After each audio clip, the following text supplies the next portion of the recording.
ഈശോ മിശിഹായ്ക്ക് സ്തുതിയായിരിക്കട്ടെ. ഈശോയിലെ ഏറ്റവും സ്നേഹമുള്ളവരെ, ആൻമേരി മീഡിയയുടെ മാർ വാലാഹ് എന്ന യൂട്യൂബ് ചാനലിലേക്ക് നിങ്ങൾക്ക് എല്ലാവർക്കും ഈശോയുടെ നാമത്തിൽ സ്വാഗതം.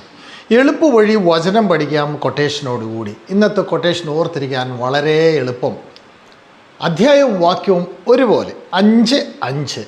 പ്രഭാഷകൻ്റെ പുസ്തകം തന്നെയാണ്. കഴിഞ്ഞ ദിവസം നമ്മൾ പഠിച്ച അതേ പുസ്തകം, പ്രഭാഷകൻ്റെ പുസ്തകം 5:12 കഴിഞ്ഞ എപ്പിസോഡിൽ നമ്മൾ പഠിച്ചത്.